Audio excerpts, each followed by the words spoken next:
Hello guys, this is Pentifinity and today we're going to be making a game. It's a racing game here guys. We're going to be making it on Unity and yeah, let's start off.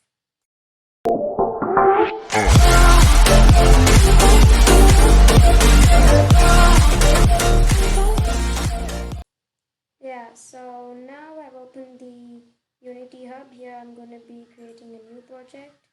So yeah, I will be naming it Racing. Wait a minute, I will be just naming this as Racing, and yeah, that's will be my Unity project. So make sure to check this here as 3D because you don't need anything with these here. You don't need to worry about that now. But yeah, please don't forget to check 3D here. Just click create, and you feel free to name it anything, and you can save it in any place you want. And yes, the Unity editor will take some time to open up. Okay guys, our Unity has opened up finally, and now we're going to be adding terrain for the game because for every game we need a terrain so we can add all our objects here. You can create a game object, go to 3D and name it terrain, but I don't think we need such a big one now, so I would just game object, 3D object, and use a sphere instead. So as this sphere gets imported, we're going to make turn it into a terrain. So reset the transform, and yes, now I'm going to be playing up with the scale here. So I'll just make it 100, and let's let the y be the same and z would be 100. So yeah, we got the racetrack that we needed, and yes. So here we're going to be making a car where you can race around with how many obstacles, and if you hit those obstacles, yeah, obviously you lose. So yeah, let's start up with making the car. So I'm going to be getting the car from the Unity Asset Store. You can get it from anywhere. All you have to do is find 3D models, and yeah, I'm going to be taking it from Unity Asset Store. So taking a while to load. Yeah, so just come here and search for car. So here you're gonna find a lot of them, but for this one I'm gonna be using something that's free, and yeah, this one looks good. Yeah, so I just click on that, and as you see that I've already downloaded it, but you'll get an option here to download because you might have not downloaded it yet. So you have to just click download and download it up for you and import it. So you import it like this. Import. It's going to import all the packages. Just click import here, and in some time you're going to see a new folder opening. Yep, this is the new folder. I got it as Arizello. So I open up the HK Racing meshes. Get back to model, go to prefabs. You're going to find many cars here. I'm going to be using this one. Yeah, I'm going to be using that one. Now just to get that, I'll just bring it to the starting of the map. I wouldn't like to play the rotation, and yep. So I brought it to the starting of the map. Now this car can move on its own. Moreover, the camera is not even looking at the car. So first let's set the camera to the car. So let's open the camera. Here there's a main camera here. Just going to reset it and name it follow camera. You can name it anything you want, but I'm going to be naming it as follow camera because that's going to be following the car.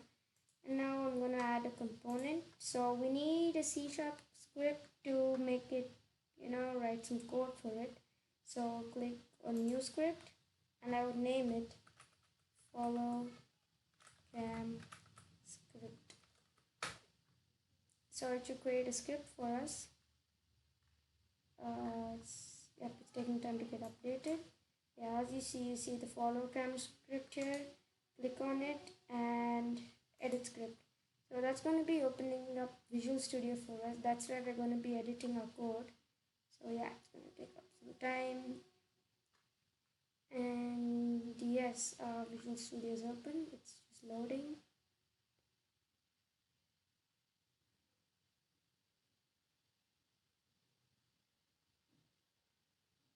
And we are good to go. So I'm just going to be zooming it in for you guys so you can get a clear view on it.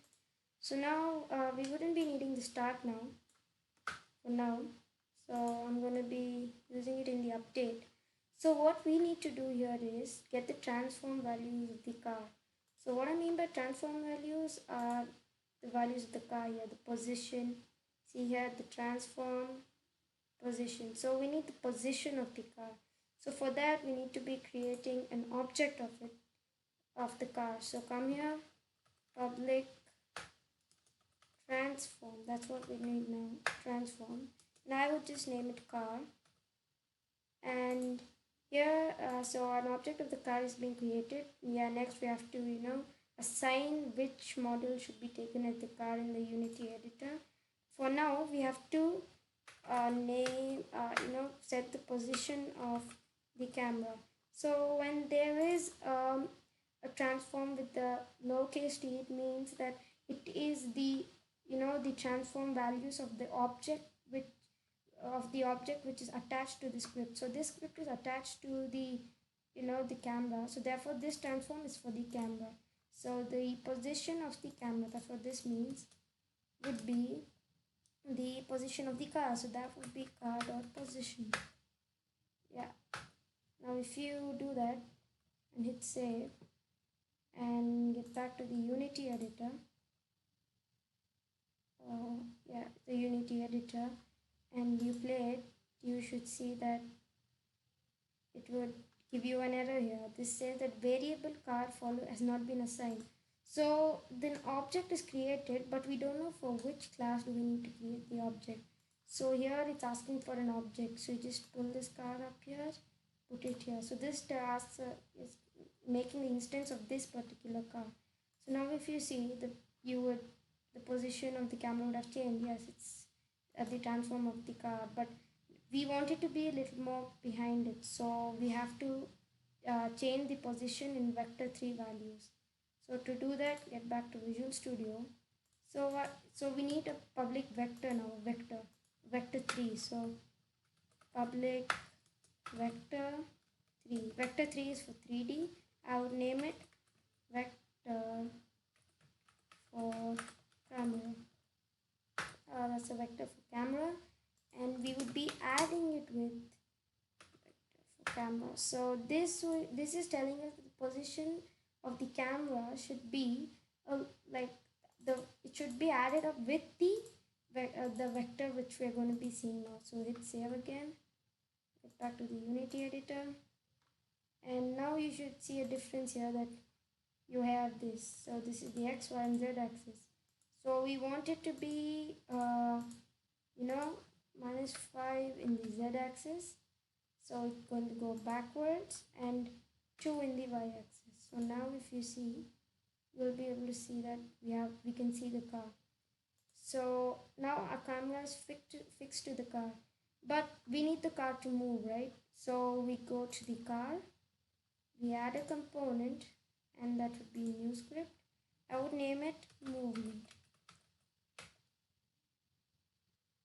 Okay, so the movement script will get ready in no time. Yeah, now we edit the script the same way. Now, yeah, we would not be needing the start once again. We would be running it an update because we want to call this every time. So to move the car, we need to move it from the user input, like the keyboard inputs, with WDSA. So for that, we are going to be adding a condition that would be if condition. If we click the input button W, like input dot get key and key code dot and which keyboard key you want. I would say W. And yeah, so this means that if you click the input key, that would be keycode.w, then we write the code for what happened. So this is the condition, and this should be what gets executed. So we want to move the car forward if you want to click W. So for that, we're going to be transform. So as I said, with small t, that would be the transform values for the script that is been attacked, and transform dot translate. That's what we use to move the car, and we have to be moving it in the z-axis. So 0 in the x, y, but in the z-axis we move it by 10 or 20, and we multiply it by time or delta time because it should match the frame rate. So yeah, time dot delta time. Now if you would save, get back to the Unity editor, it will take a while to get refreshed. And now if you hit W, your car should be moving. So yeah, when you hit W now, it gets the input axis and your car will be moving front. You may not be able to see it properly now that it's moving, but when you get further, yes, you see that there is movement. Now we even want the car to be moving towards back, right, left. So we get back to the Visual Studio, and we have to create more if conditions. So if input dot get key, the same way, get key code dot, now we want to make it go backwards, so we put it as S, and write what should happen, or what should happen when you click that. So I'll copy the same and paste it. So now we don't want the values to increase, we want it to decrease because we're going backwards. Therefore we have to use negative here because it's going backwards. We do the same even for right and left, but here we're going to be moving it in the x-axis. So I'll copy this again. No, if input dot get key code dot a, you gotta move it on the x-axis this time. So that would be transform dot translate, move it on the x-axis, 20 again, 20 into time dot delta time, again 0 and 0, and we do that. And now we have to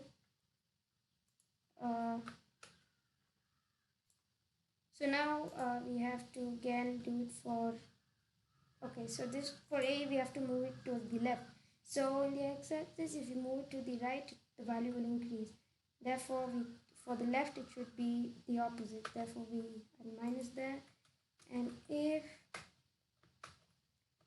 input dot get key code dot D, it should be moving towards the right side. So I'll copy the same code, write it here, and instead of duplicating it, now if we save it, we'll be able to move the car in any direction we want. So so you can see it more clearly now.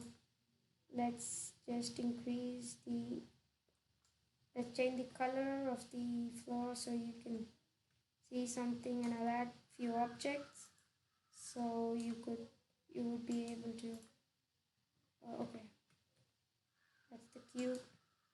I'll add some 3D object cube and just reset it, get it here, and okay, so we're just doing this to just show you that the car is moving, so you can spot the difference. And just increase the size a little bit more, and yeah, so now if you move your car, you can see the difference. Going back, okay, see that you're moving right, left as you get closer. Now I can even just okay, so I'll just use the same vector 3, increase it on the y-axis, and rotate the camera a little bit more. So you could, uh, so I rotate the camera a little more, so you'll be able to see it. See, I'm rotating it here. That doesn't mean that the camera will stay there, but it will follow the camera, follow the car. So now I think you're able to see there's some movement. Yeah, you can see it even here. If you observe here, you'll be able to see that there is some change in the axis. Red axis, now you can see the x-axis. It's increasing when I hit D and when I hit X. So that's it for today, and I'll be coming up with part 2 where we add obstacles, and we will also be creating the track next time. Thank you.